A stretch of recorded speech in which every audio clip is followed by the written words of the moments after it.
this is the point of view, and we want to help people to look at the world with the biblical point of view, because when you start looking at the world biblically, that's when you can start looking at it rightly. And with that in mind, I am honored to bring on our guest this half hour, which is Allie Beth Stuckey from The Blaze. Allie, it's so good to have you.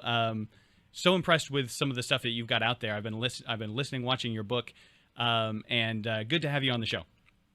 Yeah, thanks so much for having me. And actually, I love the fact that you read your book. Yes, yeah, it was fun to do it because it's such a personal book, and I just couldn't imagine it being read in anyone's voice except for mine. Right. Yeah. And you actually, by the way, just for our listeners, we've mentioned this before, but the book is brand new, right? You just came out with it, and it's You're Not Enough, Yes. and That's Okay.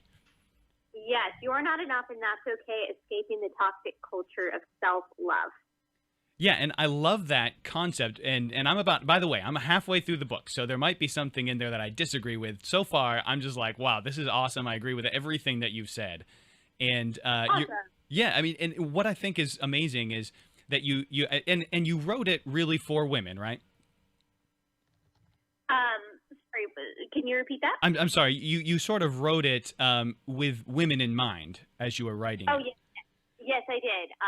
Yes, I did. I thought that you said something else, but yes, as you can probably tell from the pink cover of the book, it is targeted toward women, although I get messages frequently now from moms or sisters or wives saying, oh, I made my husband or my brother or my son read this, and he thought that it was really relatable to him too. So this kind of culture of self-love certainly targets people of all kinds, but since I was coming from my perspective and the majority of my podcast audience is women, I kind of focused on how this is manifesting itself in the lives of women. Yes.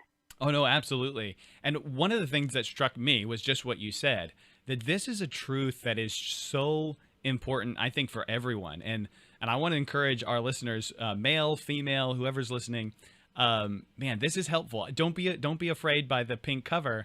It's really, really good. And I want to talk to you about some of the stuff that you mentioned in it, because this is so important. You mentioned, I think it's in your introduction, you talked about how millennials are the biggest group of religious nuns in America. And Yes. do you think that that's really like sort of the reason that we have these riots, we have all this stuff going on, because most of these are young people, right, that are involved in these riots? And do you think it kind of stems from this me mentality?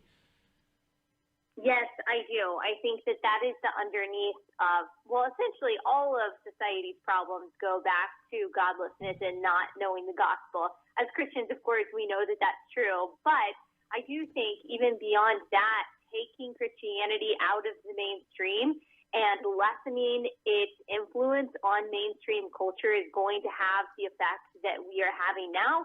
You replace the God of Scripture with the God of self, and then all of a sudden you have a million different definitions of truth. You've got a million different definitions of justice and morality. And so you have all of these people running around in the name of a justice that no one else agrees with, no one else has decided upon with them. And it looks like chaos. It looks like anarchy. So not only do I explain in the book that elevating yourself to a godlike status, placing yourself in the center of your universe, telling yourself you're perfect the way you are enough to be all the things that you needed to supply your own truth. Not only will it lead you personally down a miserable and destructive path, it's also not good for society. We cannot get along if we all believe that we are our own gods and our own arbiters of truth and morality. It ends in anarchy, and I absolutely think that is part of why we are seeing what we're seeing right now. Yeah, I mean, exactly. And one of the things that we do here at Point of View is we look at everything from a biblical perspective, a biblical lens, and we show how seeing things biblically would change people, right? If we can get to that fundamental worldview, that's where people will start to change their minds. If we can't change their worldview, then we'll never change their mind on these issues. And your book just is exactly our message and our theme here at Point of View, and so this is why I love it so much. But I wonder, have you ever seen on Netflix the American Gospel Christ Alone movie. Have you seen that? Yes, yes, I have, and I've interviewed quite a few people that are involved in that documentary, and I mean, as I'm sure you do, I just recommend it all the time because it's so eye-opening to people. And I've known people who have God has used that documentary to bring them to the Lord. So anyway, yes, I share your enthusiasm for the documentary. Yeah, I was as I was, and I like to listen to books. I don't read them as much as I should probably, but I listen to them. And as I'm listening to your book, I'm just thinking this is just like American Gospel because your message is really that same emphasis that it's not about us. And it really reminds me of a verse in 2 Corinthians chapter 4, which says, we have a treasure in earthen vessels, and we're the earthen vessels, but God is the treasure, right? Jesus. And so I just love that. Now you also have more than just a book, right? You're a host at The Blaze. You have a podcast, Relatable, right? Where can we find more content from you, Allie?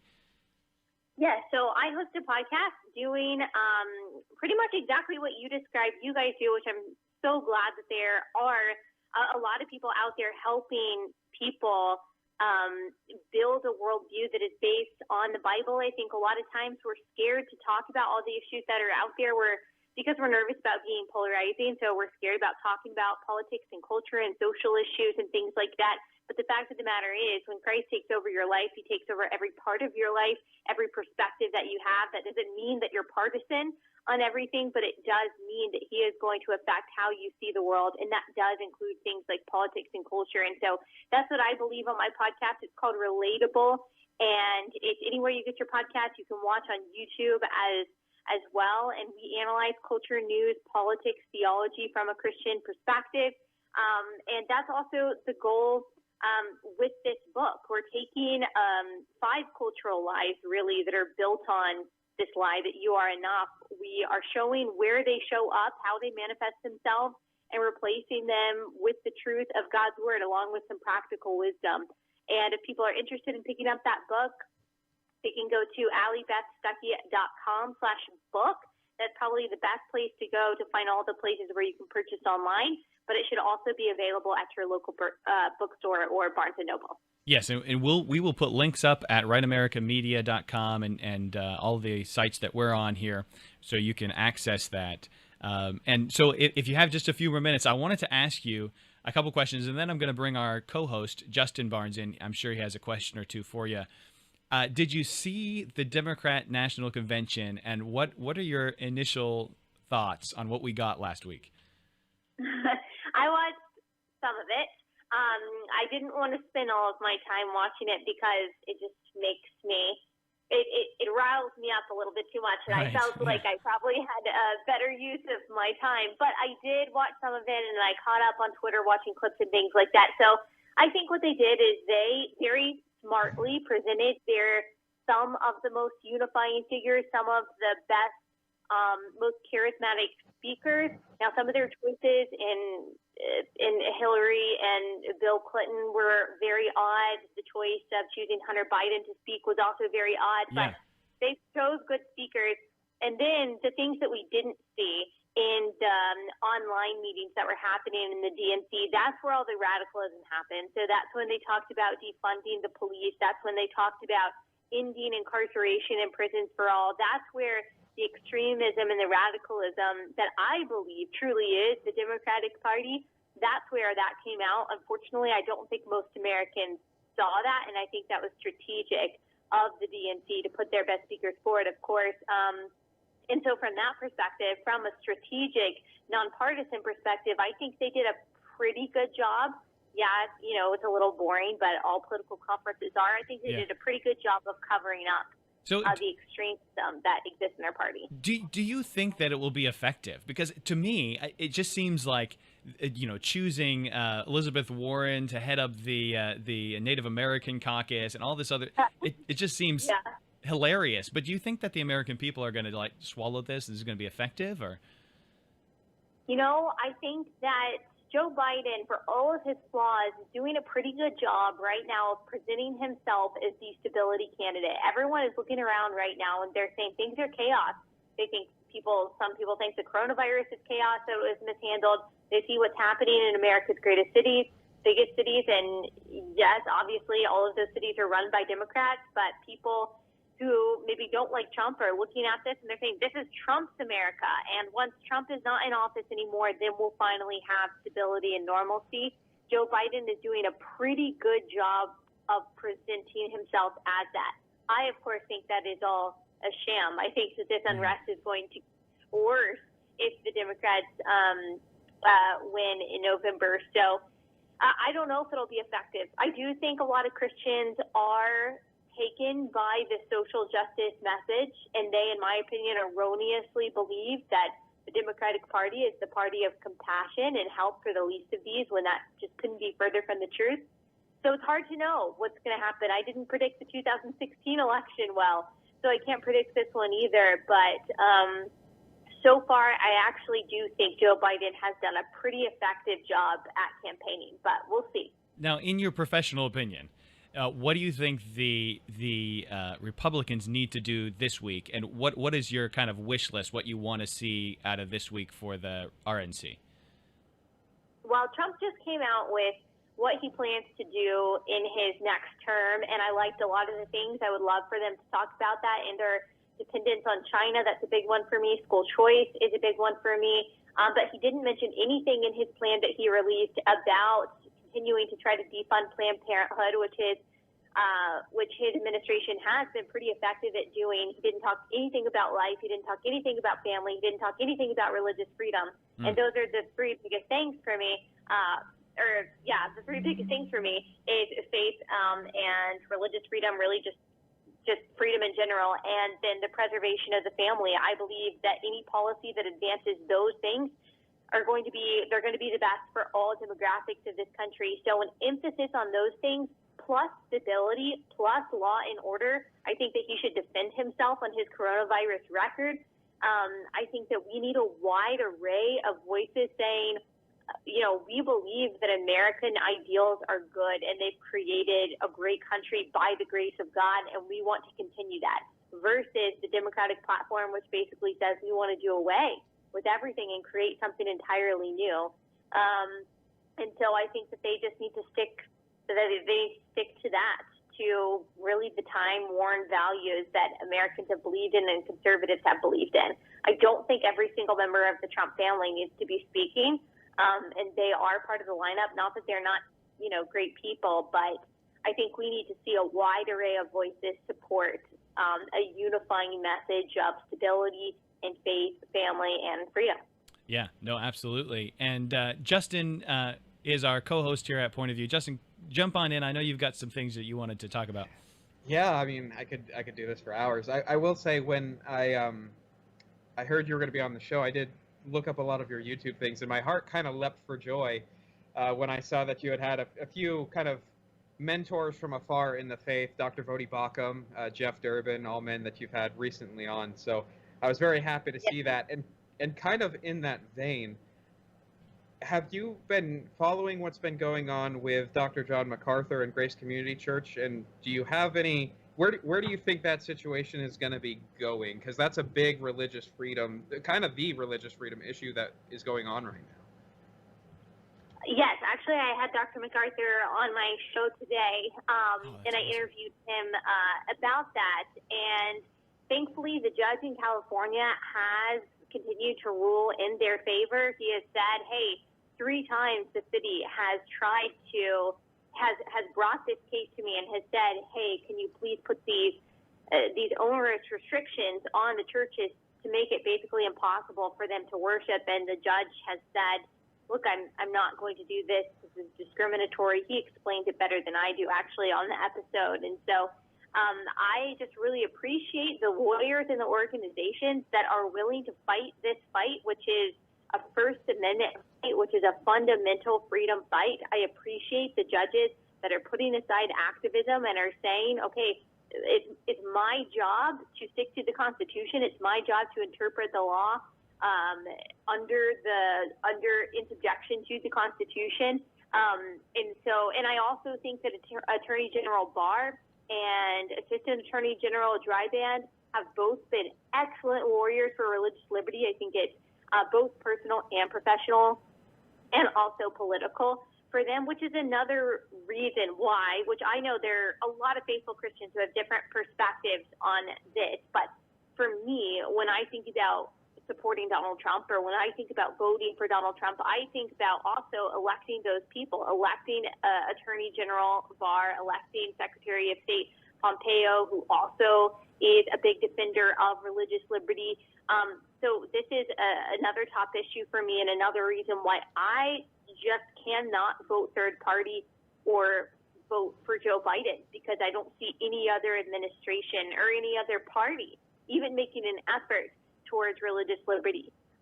In legislation like the Equality Act and things like that certainly look to subvert religious liberty as much as possible in the name of ideological privileges. So I think that we just got to keep fighting. I think John MacArthur's got to keep fighting. Pastors like that have to be willing to stand up, and I'm just so thankful for their courage. Right. Being there in California, which the sort of communist country of California out there, where the thing is, having followed this a lot, I wonder almost what the end game is here, because they're trying to infringe on religious liberty, and I think the question on at least my mind and a lot of the Christians I speak to is, do we think this is coming for us next? Do you think that this is an outlier in our country, or do you think this is just the sort of seed that's going to start growing through the rest of the country when people realize, oh, we can use our governmental authority to try to take authority over the church that we don't constitutionally or biblically have? Oh, I absolutely think it's a movement. So people, they'll think that we're exaggerating by saying that communism is coming for America, and I truly wish I were exaggerating. I wish I could say, oh no, that's just effective fear mongering to get people to vote for Donald Trump. It would be a lot better if it were just a mirage. But it is, and it's been headed this direction, I mean, for the past 2 decades, but things have accelerated with the moral and the sexual revolution that has just taken over the past 5 to 10 years. Yeah. If you look at every single issue the Democrats have had a position on, so abortion, immigration, race, welfare, socialism, whatever it is, you have seen them shift further to the left over the past 5 to 10 years alone. And wherever we see leftism take root, anywhere throughout history, especially in the 20th century, anywhere around the world right now, you do not see leftism and religious liberty coincide. You just don't. They can't.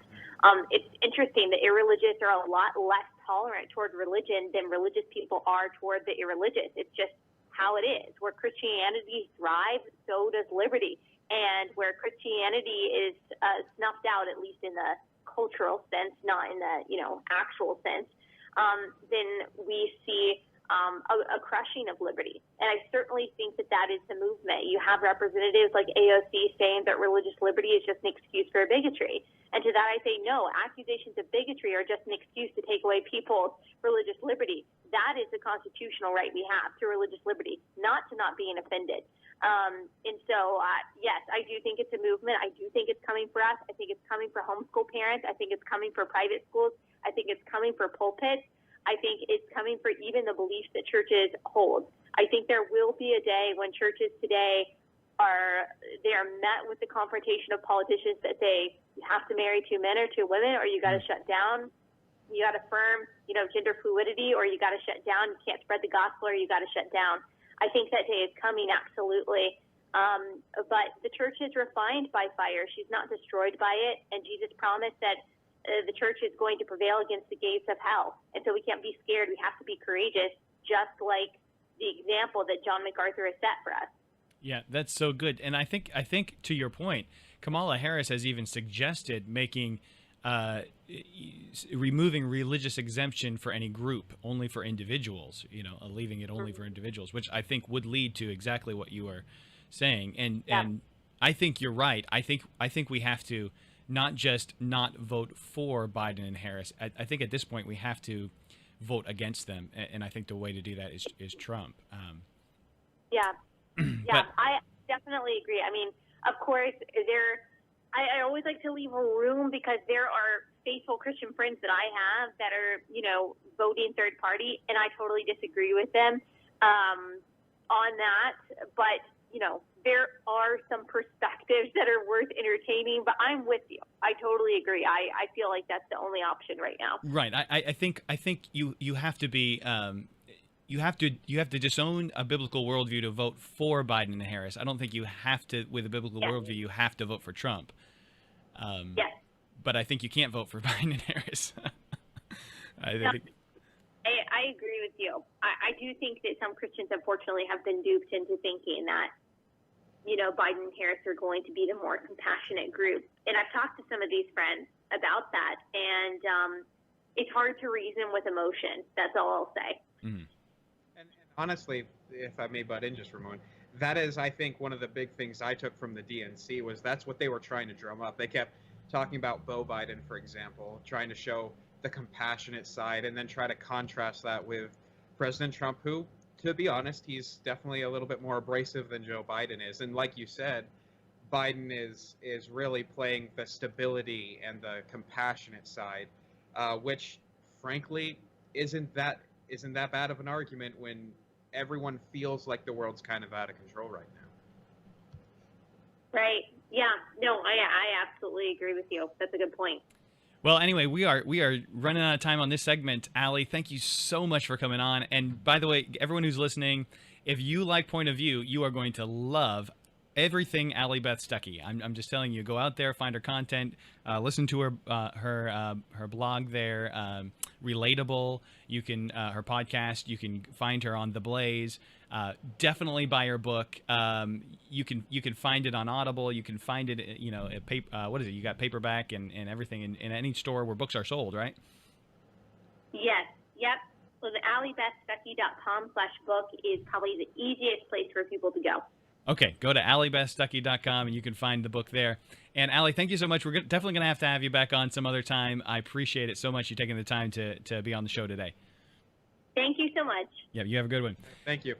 And that is awesome. I told you she was going to be on. We had a little problem last week. We thought she was scheduled last week, and we had drummed up all this excitement about it, and now she's on. And we're not even live on Facebook. We're gonna have to post the recording on Facebook, but this is gonna be a hit on Facebook. People are gonna love this.